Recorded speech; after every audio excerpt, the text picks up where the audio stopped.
Hello students,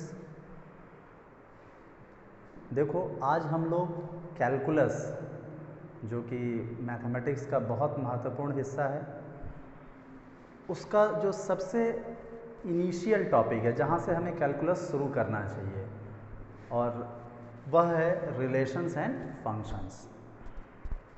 relations and functions, सबसे पहले हम लोग इस टॉपिक के रिलेवेंस पे डिस्कस करेंगे कि ये रिलेशंस एंड फंक्शंस क्यों हम पढ़ते हैं, और उससे भी पहले हम ये समझेंगे कि कैलकुलस को डिवाइस करने वाले कौन साहब थे। Sir Isaac Newton, who was a physicist, a great physicist, also known as father of classical physics. तो कैलकुलस को जो उन्होंने लिखा, उन्होंने एक बुक लिखी थी प्रिंसिपिया मैथमेटिका, वो उन्होंने बेसिकली फ़िज़िक्स के न्यूमेरिकल्स को सॉल्व करने के लिए, फ़िज़िक्स की जो जटिलताएं थी, जो कॉम्प्लेक्स फेनोमेनास थे, उनको बेटर एक्सप्लेन करने के लिए उन्होंने कैलकुलस को डिवाइस किया। तो यहाँ इस डिस्कशन में एक छोटी सी बात यहाँ ये जाननी आपके लिए, बात छोटी है मगर बहुत महत्वपूर्ण है, और जनरली ये बातें बुक्स में नहीं लिखी होती हैं। मैथमेटिक्स को आप कैसे समझते हैं, क्या समझते हैं मैथमेटिक्स को एज ए सब्जेक्ट, उसे आप उसको लेके आपकी क्या धारणा है, क्योंकि ये जानना बहुत ज़रूरी है। जैसा कि मैंने फिज़िक्स में भी बताया, वैसे ही इसमें भी आप समझिए। देखो, मैथमेटिक्स को लेके एक बात आप लोग बिल्कुल दिमाग में क्लियर रखो।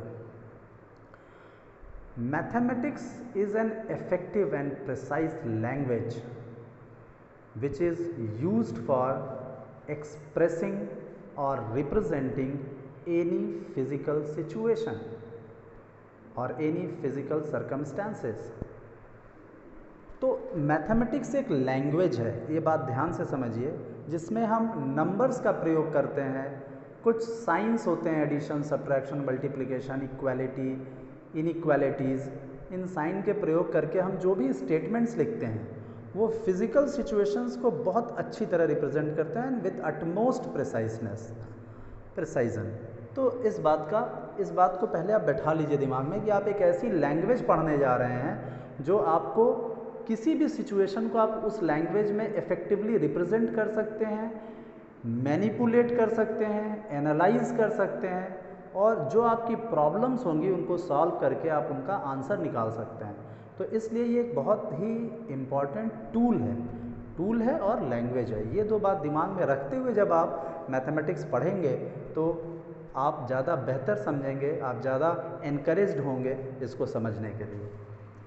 तो अब हम लोग स्टार्ट करते हैं रिलेशंस एंड फंक्शंस, जो कि बिल्कुल मेरे in my opinion this should be the first topic that should be delivered to an student who is starting with calculus. And even before relations and functions, number system, the very basic concept of number system must be known to all the students। तो इसको हम लोग short में बिल्कुल समझ लें फटाफट। सबसे पहले नंबर सिस्टम में जो सबसे पहला सेट नंबर्स का आया, सेट ऑफ नंबर्स इसको हम कह सकते हैं, वो था सेट ऑफ नेचुरल नंबर्स। इसको हम काउंटिंग नंबर्स भी कहते हैं, क्योंकि ये काउंटिंग, गणना के लिए प्रयोग में लाया जाता है। क्या थे ये नंबर्स? 1 2 3, क्योंकि हम कोई भी काउंटिंग करते हैं तो 1 से शुरू करते हैं, तो 1 2 3 4 and so on, so these are the natural numbers. And तो दूसरा सेट जो हम लोगों को जानना है, इससे ठीक बड़ा जो नंबर्स का सेट है वो क्या है? Set of whole numbers. इसमें हम ज़ीरो को भी इंक्लूड करते हैं। शून्य का महत्व बाद में समझ में आया लोगों को, तो जब इसे ऐड कर दिया गया तो ये एक नया सेट ऑफ नंबर बना जिसे हम नेचुरल नंबर्स का सेट कहते हैं, सॉरी होल नंबर्स का सेट कहते हैं। तीसरा आता है सेट ऑफ इंटीजर्स। अब इंटीजर्स जो थे, इंटीग्रल नंबर्स, वो पॉजिटिव भी थे और नेगेटिव भी थे। तो नंबर लाइन पे यहाँ अगर आप देखें तो ज़ीरो के राइट साइड में जो नंबर्स थे पॉजिटिव वाले, मीन्स नेचुरल नंबर्स जिनके साथ पॉजिटिव साइन लगा हो, इन्हें हमने पॉजिटिव इंटीजर्स कहा और इसे Z प्लस से डिनोट किया गया। और ज़ीरो के लेफ्ट साइड में जो नेगेटिव साइन लगा के नेचुरल नंबर्स लिखे गए, इन्हें हम लोगों ने नेगेटिव इंटीजर्स कहा और z माइनस से डिनोट किया, और सेट ऑफ इंटीजर्स को हम z से डिनोट करते हैं, कैपिटल Z। इसके बाद जो अगला सेट आता है हमारे सामने वो है सेट ऑफ रैशनल नंबर्स। अब देखिए रैशनल नंबर्स क्या होते हैं और इनका नाम रैशनल क्यों है, why they are called as rational numbers, क्योंकि इसके बाद आएगा इर्रैशनल नंबर। तो रैशनल और इर्रैशनल शब्द के आशय पे जाएं तो काफ़ी हद तक ये बात बिल्कुल क्लियर हो जाती है। इस पे हम लोग आगे चर्चा करेंगे क्यों रैशनल और इर्रैशनल कह रहे हैं। इसके पहले हम डेफिनेशन देखें तो रैशनल नंबर्स क्या होते हैं, any number which can be written in the form of p by q where q the denominator is not equal to 0।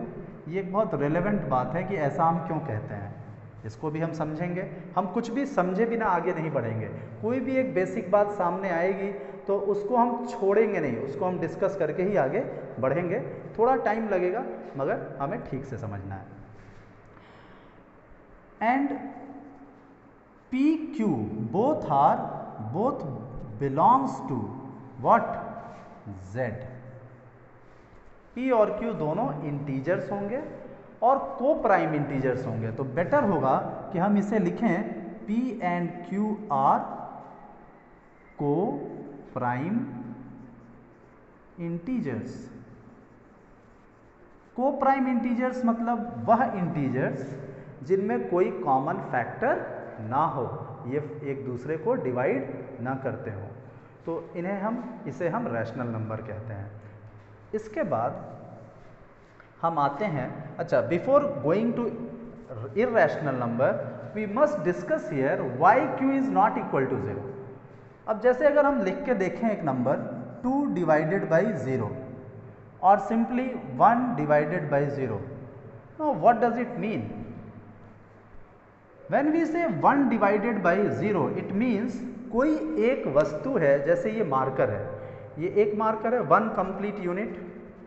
अगर हम कहते हैं कि इसको 0 से डिवाइड करो, इसका मतलब इसके 0 हिस्से करो, क्या ये अपने आप एक मीनिंगलेस स्टेटमेंट नहीं है कि हम किसी वस्तु को कहते हैं 0 भाग में बांटो। तो अगर हम 1/0 कहते हैं तो ये मीनिंगलेस स्टेटमेंट है। स्टेटमेंट जैसा कि मैंने कहा मैथमेटिक्स एक लैंग्वेज है और इसमें स्टेटमेंट्स नंबर्स के टर्म्स में लिखे जाते हैं और कुछ ऑपरेशंस होते हैं, तो यह स्टेटमेंट अपने आप में मीनिंगलेस है, दिस कैनॉट बी डिफाइंड।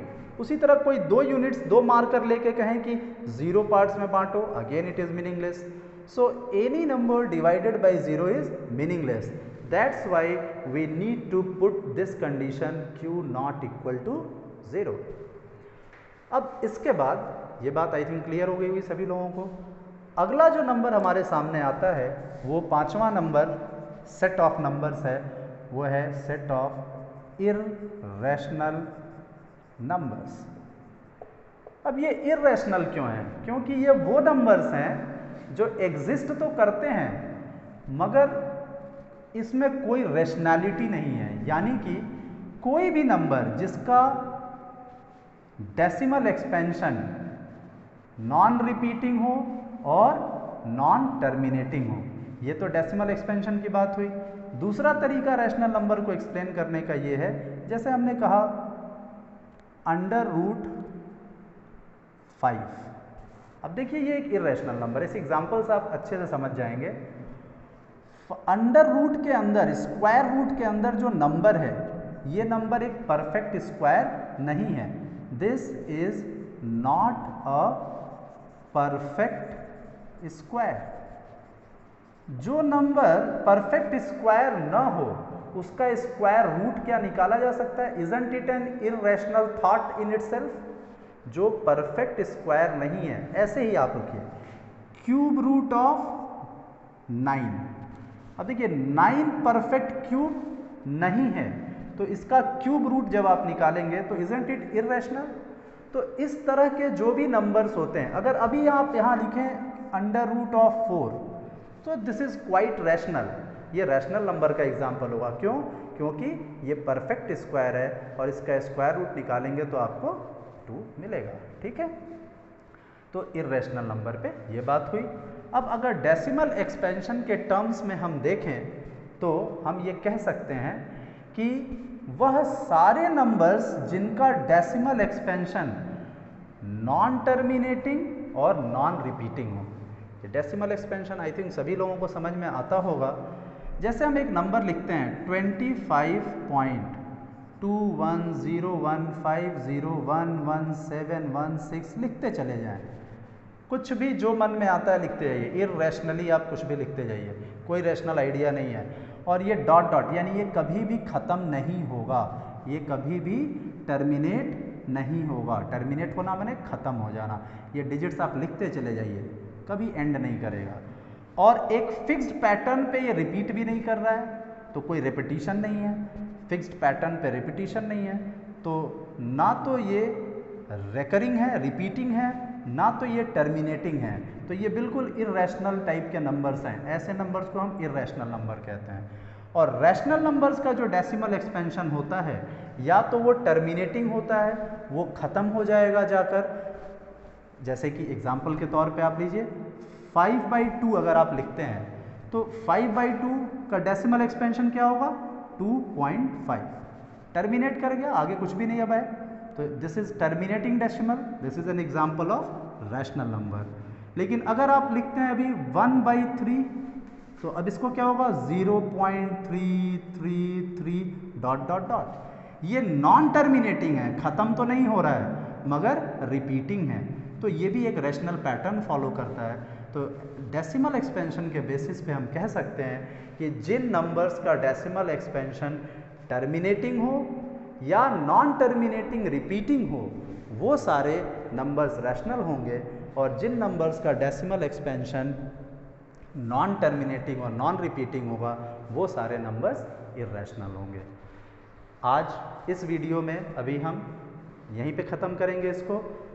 अगले वीडियो में इमीडिएटली हम लोग रिलेशंस और फंक्शंस को स्टार्ट करेंगे। Thank you, bye.